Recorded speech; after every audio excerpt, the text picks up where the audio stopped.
होशरुबा की दुनिया में आप सबको खुशामदीद कहती हूँ। चलिए अल्फाज के जादू से सजी एक नई दास्तान की जानब बढ़ते हैं। उसके कंधों को जकड़ते, अपनी लाल आंखों उसकी आंखों में डालते उसने सर्द लहजे में कहा था, आह।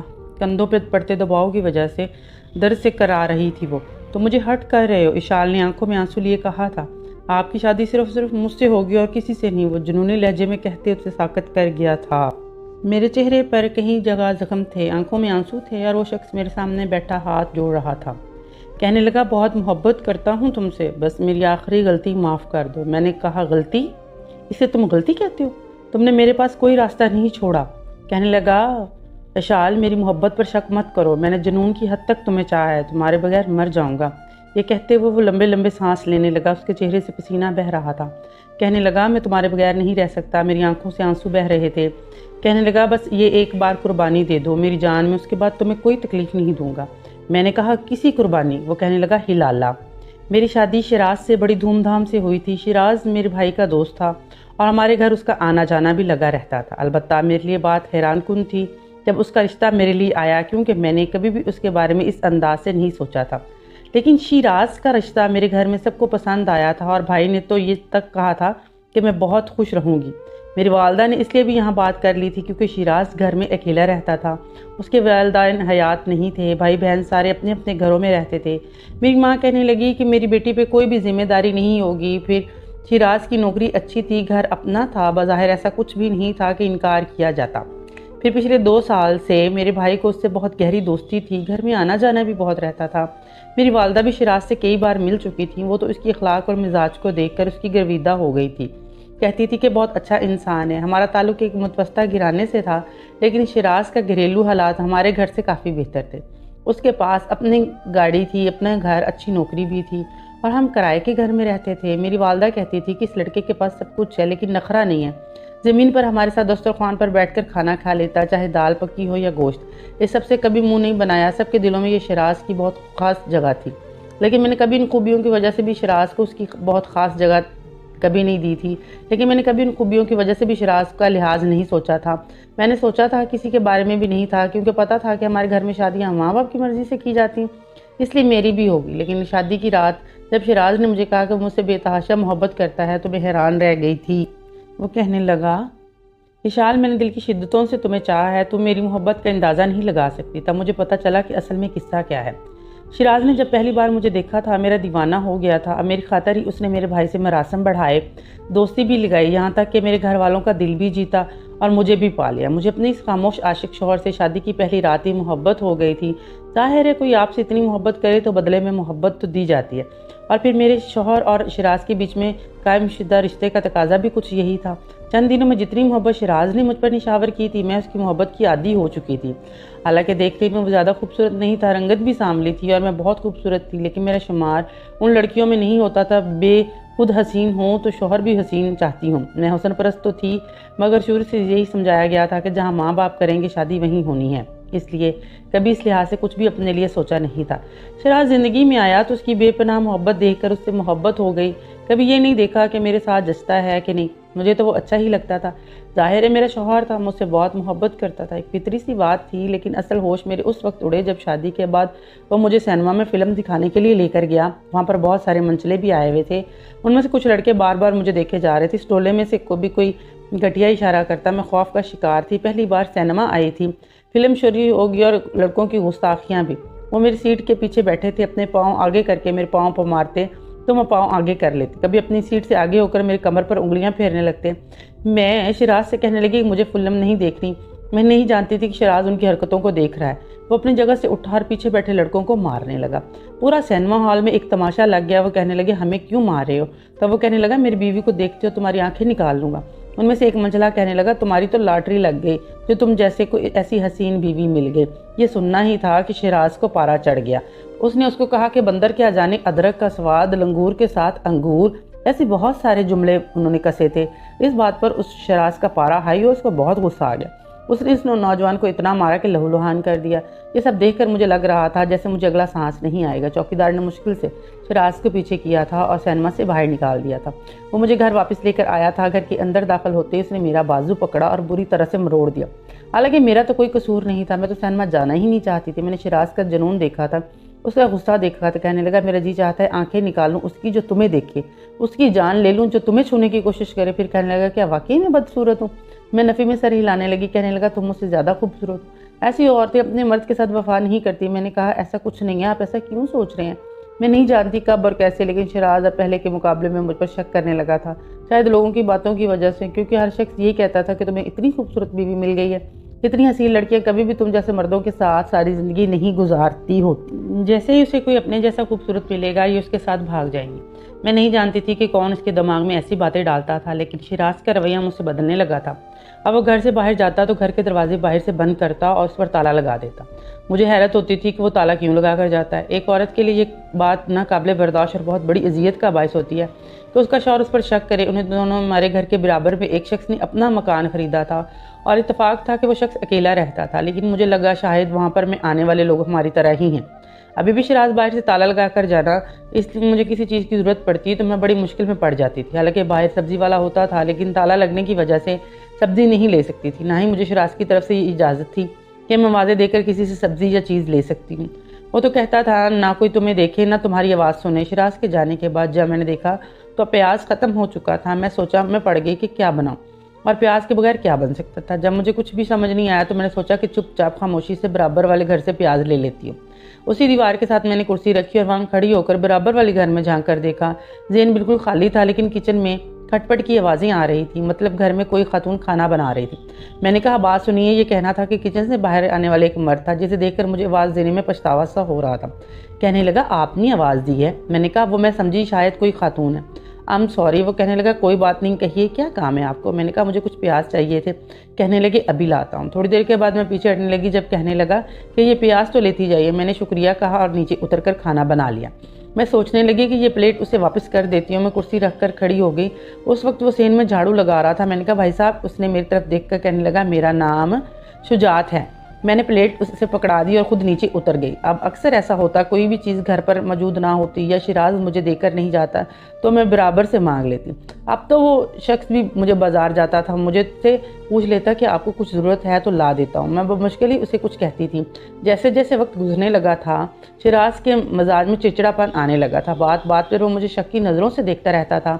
एक बार मुझसे कहने लगा कि तुम जानती हो बराबर में कौन आया? उसकी बात सुनकर मेरे दिल ज़ोर से धड़कने लगा था। मैंने कहा, नहीं, मुझे क्या मालूम। कहने लगा, सिर्फ एक छड़ा छांट मर्द है। फिर कहने लगा, तुम कोशिश करके सेन में मत जाया करो, उस कमरे में ही रहा करो। मैं उसकी किसी बात से इख्तलाफ नहीं करती थी, लेकिन मेरी ज़िंदगी कम से कम तरीन होने लगी थी।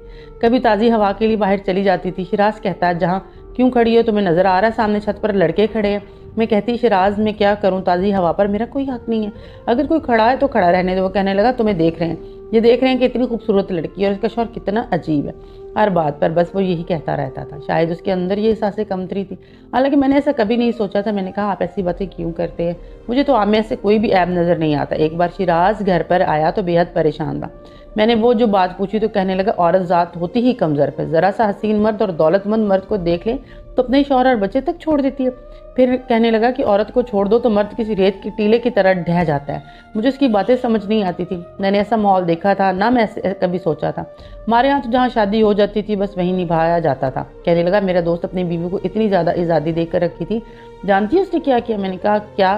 कहने लगा, अपने ही शौहर के दोस्त के साथ भाग गई, अपने घर बच्चों तक छोड़ गई, क्योंकि उसका दोस्त उसके शौहर से ज़्यादा हैंडसम था, पैसे वाला था। सुनकर मैंने कहा कि ये अफसोस की बात है, लेकिन शिराज, हर औरत ऐसी नहीं होती।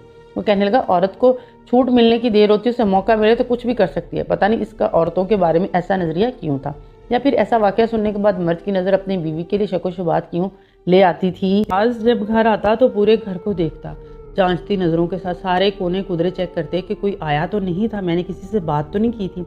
कभी छत पर जाके देखने लगते तो नहीं, कभी बाथरूम में, कभी पर्दों के पीछे। मैं उससे पूछती कि क्या ढूंढ रहे हैं तो कहता, कुछ नहीं, देखता हूँ कि कोई आया तो नहीं था। शिराज, आपको क्या हो गया? यहाँ कौन आएगा? घर से बाहर ताला लगा कर जाते हैं। कहने लगे, मर्दों का क्या है, दीवार फैलाकर कर भी आ सकते हैं। उसकी इस तरह की हरकत और बातों से मैं बुझ गई थी। उससे बहुत मोहब्बत की थी, उसकी हर बात मानती थी ताकि उसे मुझ पर एतबार आए और वो मुझ पर शक ना करे। उसकी हर बात मेरे लिए हुक्म का दर्जा रखती थी।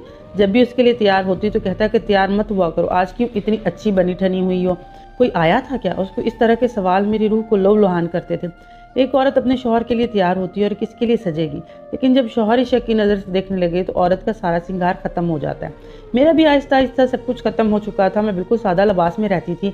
दिल चाहता भी था तो तैयार नहीं होती थी कि शिराज कहीं मुझे शक भरी नज़रों से न देखे। एक बार बाहर क्रिकेट खेलते लड़कों की बॉल अंदर आ गई। वो कोई 14-15 साल लड़का होगा जिसने दरवाज़ा खटकाया था। कहने लगा, आंटी बॉल अंदर आई है, मुझे वो दे दे। मुझे बॉल सेहन में कहीं भी नज़र नहीं आ रही थी।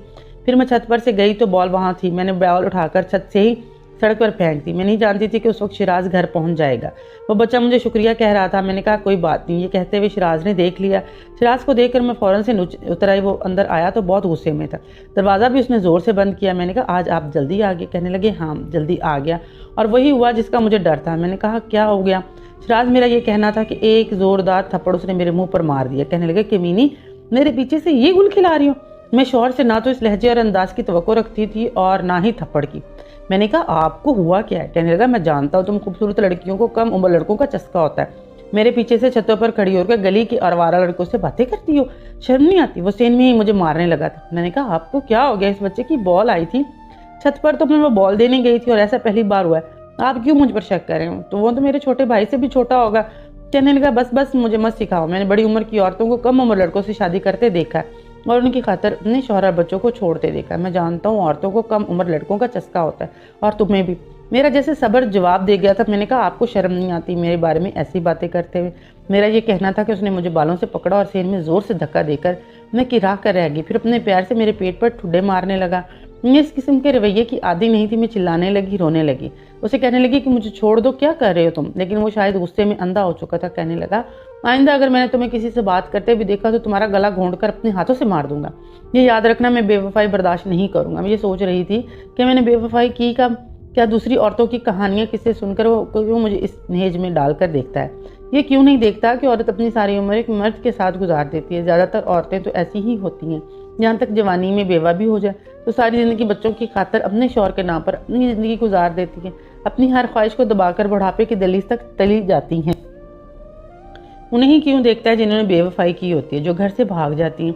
अब वो कमरे में जा चुका था और मैं उस काबिल भी नहीं रही थी कि उठकर अपने कमरे में जा सकूं। अपने दोनों हाथों से मैंने अपने पेट पकड़ रखा था। शदीद दर्द की टीसें उठ रही थी। मुश्किल ही से उठ गई। उससे पहले कि खड़ी होती दीवार के उस पार दो आंखें मुझे देख रही थी। शायद वो पड़ोसी शख्स मेरा तमाशा देख रहा है। मैं नज़रें झुकाए किचन में चली गई। वहाँ रखी कुर्सी पर बैठकर फूट फूट कर रोने लगी। रोते रोते मेरी हालत ख़राब हो चुकी थी। मेरी सिसकियाँ पूरे घर में गूंज रही थी। लेकिन मेरा शकी शौहर एक बार भी मेरे पास नहीं आया। रो धोकर मैं दूसरे कमरे में जाकर लेट गई। मैंने सोच लिया था कि अब शिराज से कभी बात नहीं करूंगी। फिर ऐसा ही हुआ था। मैं उसका नाश्ता बनाकर टेबल पर रखकर अपने कमरे में चली जाती। रात को वो आता तो मैं खाना बनाकर रख देती थी। मेरे चेहरे पर नील पड़ चुके थे। पूरे चेहरे का सत्यानाश हो चुका था। पेट और कमर में दर्द था। 2 दिन बाद रात के वक्त मेरे कमरे में दस्तक हुई। मैं जानती थी कि शिराज ही है, मगर मैंने दरवाज़ा नहीं खोला। कहने लगा इशाल दरवाज़ा खोलो। मैंने कहा नहीं, मुझे इस कमरे में बंद रहने दे। कहने लगा दरवाज़ा खोलो प्लीज़। लहजा कुछ नरम था। मैंने अपने आंसू पोंछते हुए दरवाज़ा खोला तो कुछ शर्मिंदा मेरे सामने खड़ा था। मेरा हाथ पकड़कर मुझे अपने कमरे में ले गया। मुझे बेड पर बिठा दिया। फिर एक दूध का गिलास मुझे दिया। कहने लगा ये पी लो। मैं उसे देखने लगी। उस वक्त वो यकसर मुख्तलिफ था, वैसे ही जैसे पहले हुआ करता था, प्यार मोहब्बत करने वाला। फिर मेरा पहले प्यार था वो और मेरी मोहब्बत थी। पर भी मैं क्या ना करती, मैं चुप कर गई। मेरा चेहरा अपने हाथों में ले लिया। मेरे चेहरे पर लगे जख्मों पर हाथ फेरने लगा। मैंने उसका हाथ पीछा करना चाहा। कहने लगा दूध पी लो और मुझे माफ़ भी कर दो। पता नहीं उस दिन मुझे क्या हो गया था। फिर कहने लगा मुझे तुम पर हाथ नहीं उठाना चाहिए था। उसकी इतनी सी हमदर्दी पाकर मेरे आंसू में रवानगी आई थी। फिर उसने खुद अपने हाथ से मेरे लबों से दूध का गिलास लगाया। मैंने दूध पी लिया था। गिलास साइड टेबल पर रख दिया। कहने लगा बस मैं तुमसे बहुत शदीद मोहब्बत करता हूँ, इसलिए तुम्हारे लिए वहम में मुब्तला हो जाता हूँ कि कहीं तो भी मुझे छोड़कर किसी और के साथ ना चली जाओ। मैंने कहा शिराज मैं ऐसा क्यों किसी के साथ जाऊँगी। मैं आपको कैसे यकीन दिलाऊँ कि मैं आपसे बहुत मोहब्बत करती हूँ। उसने मुझे अपने गले लगा लिया। कहने लगा आइंदा मैं ऐसा नहीं करूँगा तुम्हारे साथ। चंद दिन वो मेरे साथ बहुत अच्छे तरीके से रहा। मैंने सोचा कि चलो शिराज की पहली और आखिरी गलती समझकर माफ़ कर देती हूँ। मैंने अपना दिल साफ़ कर लिया, अपना रवैया भी उसके साथ अच्छा कर लिया। लेकिन चंद दिन बाद फिर अचानक से उसने न जाने क्या हुआ था। मैंने बस यही कहा था कि मुझे मैके जाना है। काफ़ी दिनों में नहीं गई थी। इस बात करवाता था तो स्पीकर ऑन कर देता था। कहता था अपने घर वालों से ऐसी ही बात करो। मैं सुनना चाहता हूँ तुमसे क्या बातें करते हैं। मुझे समझ नहीं आती थी कि वो ऐसा क्यों करते हैं। इंसान की कोई ना कोई प्राइवेसी होती है। मुझे अच्छा नहीं लगता था कि मैं अपनी माँ से बात करते हुए स्पीकर ऑन करूँ। मैंने जब ये कहा कि मुझे मक्का जाना है तो कहने लगा मेरे साथ ही जाओ और मेरे साथ ही वापस आ जाना। मैंने कहा शिराज में चंद दिन रहना चाहती हूँ, बहुत उदास हो गई हूँ मैं अपने घर वालों से, मैं उनके साथ कुछ वक्त बिताना चाहती हूँ, अपनी माँ के साथ रहना चाहती हूँ। लेकिन उसने कहा कि ऐसा मुमकिन नहीं है। मैं साथ यूँ मेरे साथ ऐसे वहाँ जाकर बैठा रहा, हंस हंस के बातें कर रहा था जैसे कि वो बहुत अच्छा इंसान है। मेरी माँ उसकी गर्विदा हो चुकी थी, कहती थी मैं तो बहुत खुश नसीब हूँ जो मुझे ऐसा दामाद मिला। घर में आता है तो लगता ही नहीं है कि कोई दामाद आया है, लगता है कोई बेटा आया। बस मैं चुपचाप सी थी। मेरी माँ कहने लगी तुम्हें क्या हुआ? मैंने कहा मुस्कुराहट चेहरे पर सजाकर कहा कुछ नहीं, बस अकेली होती हूँ ना इसलिए उदास हो जाती हूँ। रात के खाने के बाद शिराज मुझे कहने लगा चलो वापस चलते हैं। मैंने कहा शिराज मैंने आपसे कहा भी था कि मुझे अभी रहना है। वो मेरे बहन भाई और वालदा के सामने ये कहने लगा कि तुम यहाँ रहोगी तो मेरा दिल कैसे लगेगा, तुम जानती हो ना कि तुम्हारे बगैर मुझे कर काट खाने को दौड़ता है। उसकी ऐसी बातें सुनकर मेरी वालदा कहने लगी कि जाओ साथ चली जाओ, यहाँ रहकर तुम क्या करोगी? मैं आज़ादी से सांस लेना चाहती थी तो 2 दिन अपनी मर्जी से गुजारना चाहती थी, क्योंकि शिराज के साथ रहते हुए मुझे कैद का एहसास होता था। मेरा दम घुटने लगा था। अब तो मुझे कमरे में बंद करके जाता था, कहता था सेन में तुम जाती हो तो लड़के छत पर खड़े हो जाते हैं। सुबह सुबह 6 बजे मुझे उठा देता, कहता जल्दी से नाश्ता और खाना जो बनाना है बना लो, उसके बाद मैं तुम्हें कमरे में बंद करके जाया करूँगा। मैं कमरे में किसी कैदी की तरह ज़िंदगी गुजारने लगी थी, थक गई थी। अगर शिराज से ज़रा भी इख्तलाफ करती और कहती कि खुदा के लिए मुझे घर में ज़रा सी आज़ादी से रहने दो तो मुझे अंधाधुंध मारने पीटने लगता था, मार मार के मेरा हशर बिगाड़ देता था। एक दिन मैं तंग आ चुकी थी। मैंने कहा शिराज मैं तुम्हारे साथ नहीं रह सकती, मैं थक गई हूँ। पहले मारता था, फिर 2-4 दिन बाद माफ़ी तराफ़ी करता था, प्यार जताता था, कहता था तुम्हारे बगैर नहीं रह सकता। पता नहीं कैसी मोहब्बत थी उसको जिसको सहने की मैं मुतम्मल हरगिज़ नहीं थी। एक बार जब शिराज मुझे मारने लगा तो मैंने उसका हाथ पकड़ लिया। मैंने कहा बहुत हो चुका, अब मुझ पर हाथ मत उठाना। मेरे ये कहना था कि उसने कहने लगा मुझे पता था कि तुम्हारी ज़ुबान ज़रूर चलेगी। मैंने कहा जब बार बार मुझ पर हाथ उठाओगे तो मेरी ज़ुबान तो चलेगी ना, मैं इंसान हूँ, मुझे दर्द होता है, मैं कभी बेजान चीज़ नहीं हूँ। जब तुम्हारा जी चाहे तो मारना पीटना शुरू कर दो। मैं नहीं जानती थी कि मेरी ये बात सुनकर उसे आग लग जाएगी। उसने मुझे बहुत मारा और गुस्से में आकर मुझे बैक वक्त 3 तलाक़ें भी दे दी। मेरा चेहरा जख्मी हो चुका था। जब उसने मुझे तलाक़ें दी तो मैं रोने लगी। एकदम वो पीछे हो गया। मैं फ़ौरन से कमरे में जाकर बंद होगी। रो रो कर मेरा बुरा हाल हो चुका था। चेहरे पर जख्म भी थे। सोच चुकी थी कि अब यहाँ नहीं रहूँगी, लेकिन वो मुझे ताले में रखता था। मैं कहती थी कि अब मुझसे तुम्हारा कोई ताल्लुक़ नहीं, खुदा के लिए मुझे अब छोड़ दो। लेकिन कहने लगा नहीं मैं तुम्हें नहीं छोड़ सकता, मैं मर जाऊँगा तुम्हारे बगैर।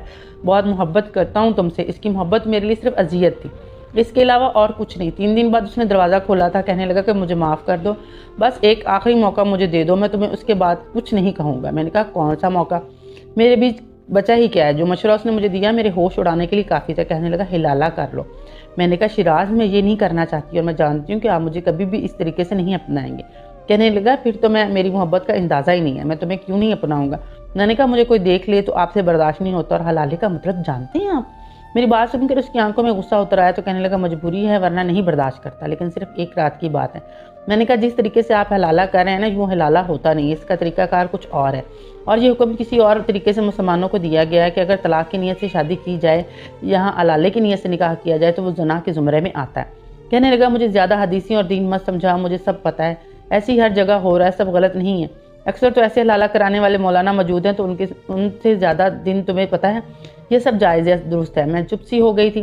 कहने लगा लोगों में बदनामी ही हो जाएगी, तुम्हारी भी तो छोटी बहनें हैं, अगर तुम तलाक लेकर घर बैठ गई तो तुम्हारी बहनों के रिश्ते में बड़े मसाइल पैदा हो जाएंगे। ये सोचकर मैं चुप सी हो गई थी। मेरे पास शायद कोई रास्ता नहीं बचा था। मैंने हलाला के लिए रजामंदी दे दी। मैं नहीं जानती थी कि वो मेरा निकाह बराबर वाले शख्स से कर देगा जो कि अकेला अपने घर में रहता था। शिराज ने उसे कैसे राज़ी किया या वो कैसे मान गया मैं नहीं जानती थी। इद्दत मैंने बंद कमरे में गुजारी थी और जैसे ही इद्दत ख़त्म हुई तो मैं उस घर में अकेली घूमने फिरने लग गई। उसने मुझे इजाज़त दे दी थी। घूमते घूमते मैं उसकी अलमारी की तरफ गई और अलमारी में उसकी पुरानी डायरी देखी थी। उस डायरी में उसके माँ बाप के सारे नक्श मौजूद थे। उसमें ये लिखा हुआ था कि उसकी माँ बहुत खूबसूरत थी और बाप बहुत बदसूरत था और दोनों की कज़न मैरिज थी, तो उन्होंने ज़बरदस्ती माँ की शादी उसके बाप से कर दी जाती है, तो बाप अपने शौहर के बॉस के साथ निकल जाती है। जो माँ होती है वो अपने बच्चे भी घर पे छोड़ जाती है। बाप ने फिर अपने बच्चे पाले होते हैं और सारी ज़िंदगी उनको औरत से नफ़रत करवाई होती है और औरत से वो नफ़रत करते हैं। इसकी कोई बहन नहीं थी, ये अकेला था, इस वजह से वो उस पर ये असासे कमतरी का शिकार हो गया था। इसका बाप हर वक्त उसको औरत की तजलील करवाता रहता था। वह कुछ यूँ था कि उसका जो बाप था वो नशा करता था और नशे की हालत में उसकी माँ को बहुत मारता था। उसका बॉस का घर पे आना जाना था। उसने खुद को आजमाने के लिए और ख़ुद को इसकी निजात हासिल करने के लिए घर से भाग गई थी और अपनी पुरसुकून ज़िंदगी गुजार रही थी और उसने उससे निकाह कर लिया था। ये बात इसके ज़हन में बैठ गई थी कि हर खूबसूरत औरत जो होती है वो बेवफा होती है। जब मैंने वो डायरी पढ़ी तो मुझे बहुत दुख हुआ कि ये उन सारी चीज़ों का मुझसे बदला क्यों ले रहा था। खैर मैं उस बंद कमरे में जैसे इद्दत ख़त्म हुई और घर में घूमने फिरने की इजाज़त मिली तो वो डायरी पढ़ने के बाद मुझे अंदाज़ा हो गया था कि ये मेरे साथ ऐसा क्यों कर रहा है। वो डायरी मैंने छुपा दी क्योंकि वो मैंने मुकम्मल नहीं पढ़ी थी। इद्दत ख़त्म होने के बाद अगले रोज़ ही मेरा निकाह उससे हो गया था। मुझे अपने घर ले गया। मेरे लिए सब कुछ बहुत मुश्किल था क्योंकि शिराज के अलावा मैंने किसी को भी इस हवाले से सोच रही थी। सिर्फ एक ही रात की दुल्हन बनना बहुत ही अजियतनाक है। वो मेरे कमरे में आया तो मैं सिमट कर बैठ गई। मेरे चेहरे पर अब भी चोटों के निशान बाकी थे। उसने दरवाज़ा बंद किया था। मुझे लगा जैसे मेरा दिल धड़कना भूल गया। वो मेरे पास आया, बेड के ऊपर बैठ गया और फिर मेरा हाथ पकड़ लिया। मेरे हाथ पर भी चूड़ियाँ टूटने से ज़ख्म हो रहे थे। नरमी से मेरे ज़ख्मी हाथों को देखता रहा, फिर मेरे चेहरे को। कहने लगा, कैसे ज़िंदगी गुजारती रही हो उस जालिम शख्स के साथ, अपना हाल देखा है तुमने? मैंने कहा, प्लीज़ आप मेरे शौहर के बारे में मत कुछ कहें, वो जैसा है मेरा शौहर है। कहने लगा, नहीं, तुम्हारा शौहर ख़त्म हो चुका है। तुम्हारे इस कमीने से रिश्ता, ये सुनकर मैं हैरान रह गया था। मैंने कहा, आप सिर्फ एक रात के शौहर हैं। कहने लगा, मैं तुम्हें इस जानवर के हवाले कभी नहीं करूँगा। तुम मेरी बीवी और हमेशा मेरे साथ रहोगी। ये सुनकर मेरे चेहरे की रंगत फीकी पड़ गई थी क्योंकि मैं जानती थी कि शिराज एक जनूनी शख्स है, मुझे बेतहाशा चाहता है। पता नहीं आज की रात उसने कैसी गुजारनी थी। अगर ये शख्स मुझे छोड़ने का इरादा नहीं रखता था तो शिराज उसे जान से मार डालेगा। मेरी जान उस वक्त निकली जब शुजात ने मेरे चेहरे को अपने हाथों से छुआ था। बाकी आइंदा। जी तो रीडर्स, क्या हो गया आगे? जल्दी से तुक्के लगाएं, क्या हो गया जब शुजात और इशाल को तलाक देने से इनकार कर देगा और शिराज का जुनून कौन सा रुख नया इख्तियार करेगा? अगली एपिसोड आपके होश उड़ा देगी। अगली एपिसोड देखने के लिए कमेंट सेक्शन में एक अच्छा सा कमेंट दीजिएगा। क्या इशाल शिराज के साथ या दूसरे मर्द के साथ जिसका नाम शुजात था, उन दोनों में से किसके साथ खुश रहेगी? क्या इशाल शुजात से तलाक लेके वापस अपनी ज़िंदगी को दरगोर करेगी या जहन्नुम में डालेगी? तो ये सुनने के लिए हमारे साथ रहिएगा। साथ रहने का शुक्रिया।